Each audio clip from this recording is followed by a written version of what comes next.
दोस्तों नमस्कार। दोस्तों मैं विमल शाही आप सभी लोगों का अपने चैनल में स्वागत करता हूं और उम्मीद करता हूं कि आप लोग सब लोग स्वस्थ होंगे एवं मस्त होंगे।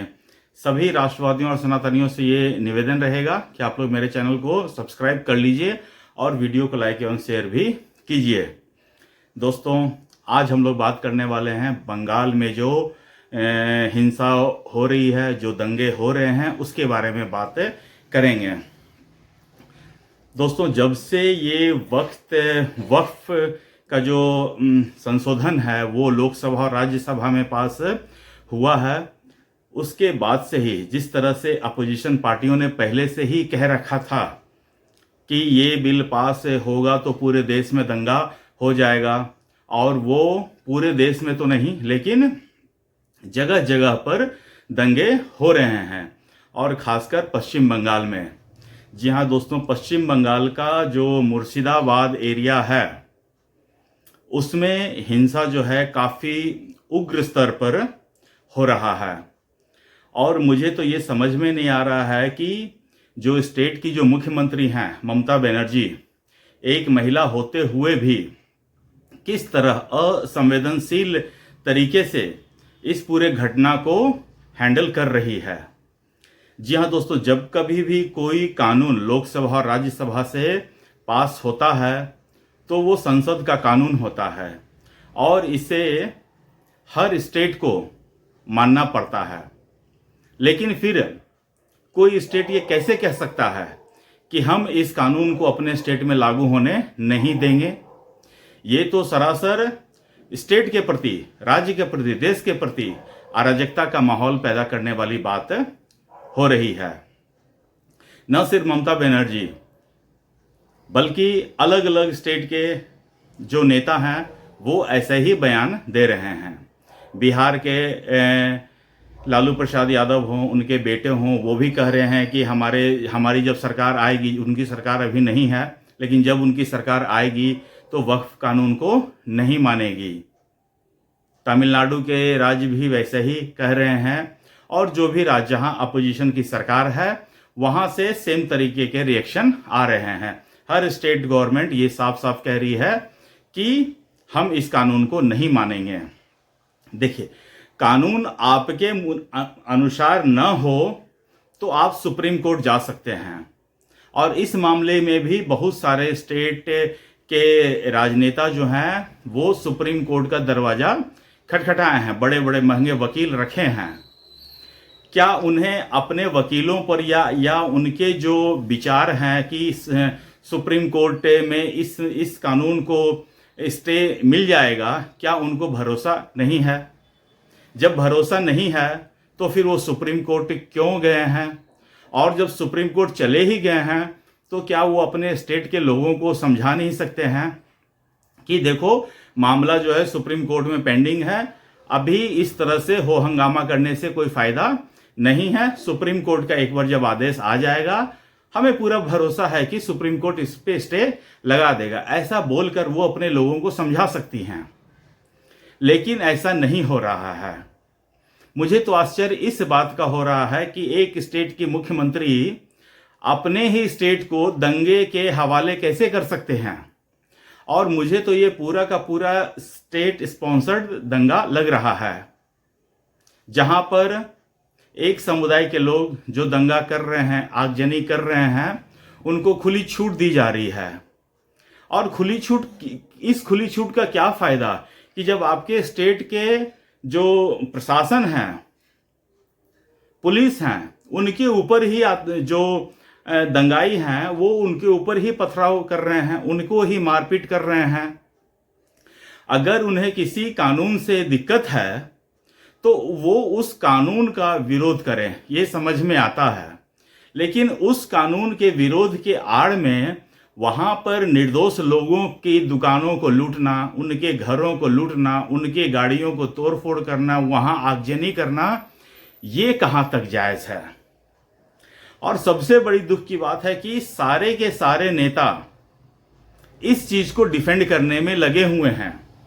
सबसे बड़ी दुविधा की बात तो ये है, आज मैं टीवी पर देख रहा था, एक टीएमसी के प्रवक्ता थे, किसी चैनल पर बैठकर बोल रहे थे। जब उनसे पूछा गया कि आप दंगे को हैंडल नहीं कर पाए तो बोले कि नहीं नहीं, दंगा देखिए, हम दंगा आज़ादी के बाद दंगा 59 बार दंगा हुआ है और इसमें सबसे ज़्यादा भाजपा स्टेट में दंगा हुआ है। भाजपा स्टेट में दंगा हुआ है ये कहकर आप अपने स्टेट के दंगे को कम नहीं कर सकते हैं महाशय, मेरा तो इतना ही कहना है। और दंगे की आड़ में जिस तरह से हिंदू मुस्लिम की हुई है, जहां पर बंगाल में मुर्शिदाबाद में जिस तरह से हिंदू समाज के लोग डर के कारण पलायन कर रहे हैं, ये कितनी भयावह स्थिति आप देखिए। महिलाएं, बच्चे, बूढ़े, बुजुर्ग अपने अपने घर को छोड़कर पलायन कर रहे हैं, कहाँ जाएंगे वो? और स्टेट की मुख्यमंत्री चुपचाप बैठी हुई हैं। तो दोस्तों ये सब सिचुएशन जो है ये काफ़ी भयावह है। अगर आपके हमेशा आपके मन के मुताबिक कानून पास नहीं हो सकता है। 1991 में जब वर्शिप एक्ट लाया गया था तब इधर के लोगों ने तो दंगा फसाद नहीं न किया था कि हाँ हम ये कानून नहीं मानेंगे। जब 35 से लगाया गया था तब तो किसी ने नहीं कहा था कि हाँ हम ये कानून को नहीं मानेंगे। जब धारा 370 इम्पोज किया गया था तब तो नहीं कहा गया था कि हम ये नहीं मानेंगे। फिर इस कानून में वक्फ अधिनियम में संशोधन एक बार नहीं कई बार हो चुका है। 1995 में इसमें संशोधन हुआ है, 2013 में इसमें संशोधन हुआ है। तो फिर अगर 2025 में नरेंद्र मोदी ने संशोधन किया है तो इसमें इतना उछलने की जरूरत क्या है? आपको अगर संशोधन आपके मन मुताबिक नहीं है तो आप सुप्रीम कोर्ट का रास्ता खुला ही ना है। सुप्रीम कोर्ट वहां बैठा हुआ है ना कि किसी भी नियम कानून को हर तरीके से जांचेगा, परखेगा। अगर उसको लगेगा कि हाँ ये संविधान की भावना के अनुरूप है तो उस कानून को लागू रहने देगा, नहीं तो उस कानून को स्ट्राइक डाउन कर सकता है। तो जब आपके पास इतने ऑप्शन बचे हुए हैं तो फिर आपके अपने स्टेट में दंगा कराने की जरूरत क्या थी? अपने स्टेट के लोगों को जान से मारने की जरूरत क्या थी? लोग मर रहे हैं। अब तक मैं देख रहा हूं कि कहने सुनने में ऐसा रहा है कि 3 लोगों की मृत्यु हो चुकी है। एक भी मौत दुखदाई होता है, फिर यहां तो 3-3 मौत हो चुकी है। तो दोस्तों ये सब सारा मतलब कि बंगाल में घटना घट रही है और वहां पर सबसे मुझे जो है जो अजीब रवैया लग रहा है वहां की मुख्यमंत्री का है। वहां की मुख्यमंत्री ने ही अपने स्टेट को दंगे की आग में झोंका है। और देश के गृह मंत्री ने जब देखे कि जब वहां दंगा जो है सामान्य स्थिति से बेकाबू हो रही है तब उन्होंने पैरामिलिट्री फोर्सेस, बीएसएफ फोर्सेस को डिप्लॉय किया है। तो जाकर सारे लोग अपने घर में बैठे हैं और जो हिंदू लोग घर छोड़ कर जा रहे थे वो रुका है। तो अब तो ये और वहाँ की जो राज्यपाल महोदय हैं वो भी इस चीज़ को नज़र बनाकर रखे हुए हैं और मुझे डेफिनेटली लगता है कि वो इस पर अपनी एक रिपोर्ट बनाकर बिल्कुल भेजेंगे केंद्र सरकार को कि आखिर ये सारा घटना कैसे घटा है। वहाँ के जो बीजेपी के अधिकारीगण हैं, जो भी हैं, लाइक शुभेंदु अधिकारी हैं, ये सब सारे लोग अपने अपने तरीके से इसमें मतलब प्रेस कॉन्फ्रेंस कर रहे हैं, लोगों को इस पूरे सिचुएशन के बारे में बता रहे हैं। और प्रधानमंत्री मोदी और अमित शाह भी इस चीज़ के ऊपर कड़ी नज़र रखे हुए हैं। तो अब क्या लगता है दोस्तों कि क्या बंगाल में राष्ट्रपति शासन लगना ज़रूरी है? दोस्तों ये बहुत दिनों से मांग हो रही है कि बंगाल स्टेट जो है वो आउट ऑफ कंट्रोल जा रहा है। बिना हिंसा के वहाँ पंचायती राज का चुनाव भी नहीं होता है, बिना हिंसा के लोकसभा का चुनाव नहीं होता है, बिना हिंसा के विधानसभा चुनाव नहीं होता है। और अगर जो जीत जाते हैं उसके बाद भी वो लोग आइडेंटिफाई करते हैं कि कौन कौन से लोग ने हमको वोट नहीं दिया, फिर उसको मारते हैं, पीटते हैं। और कई बार जो बंगाल में जो घटना घटित होती है उसको लेकर केंद्र सरकार को रिपोर्ट जाती है और वहाँ के जो लोग हैं ये मांग करते हैं कि बंगाल में राष्ट्रपति शासन लगे। लेकिन दुर्भाग्य की बात है कि अब तक बंगाल में राष्ट्रपति शासन नहीं लग पाया है।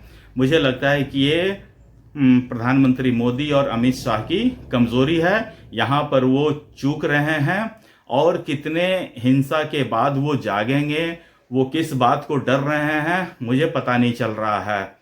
और अमित शाह पहले भी कह चुके हैं कि बंगाल की जो जंग है वो अपने राजनीतिक स्तर से ही जीतना पड़ेगा। राष्ट्रपति शासन लगाना वहाँ ज़रूरी नहीं है। तो अमित शाह जी, आप देखिए कि किस तरह से बंगाल के लोग घर छोड़कर जा रहे हैं, किस तरह से वहाँ के लोगों को टारगेट किया जा रहा है, वहाँ के घरों को लूटा जा रहा है, वहाँ की दुकानों को लूटा जा रहा है, वहाँ की गाड़ियों को चकनाचूर किया जा रहा है, सिर्फ और सिर्फ एक वक्फ बोर्ड के विरोध में। ये लोग वक्फ बोर्ड का विरोध करने के नाम पर जो भी गंगा जमुना तहजीब है उस स्टेट में, उसकी धज्जियां उड़ाई जा रही हैं। आज कांग्रेस के एक प्रवक्ता कह रहे थे कि हमारी जब सरकार आएगी तो 1 घंटे में इस कानून को हम हटा देंगे। भैया 1 घंटे में कैसे तुम इस कानून को हटाओगे? कम से कम जब तुम्हारी सरकार आएगी तो सत्र तो चलना चाहिए ना।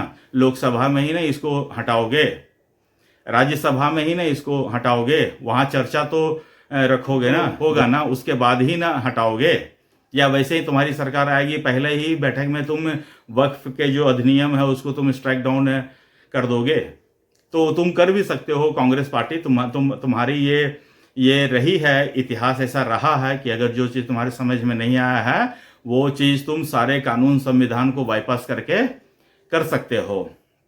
तो दोस्तों देखिए कब तक बंगाल जलता है, इसका कोई सॉल्यूशन निकलता है या नहीं निकलता है, और इसके बारे में मैं अपडेट देता रहूँगा। तब तक आप लोग अपना ख्याल रखिए, स्वस्थ रहिए, मस्त रहिए। तब तक के लिए नमस्कार, बाय।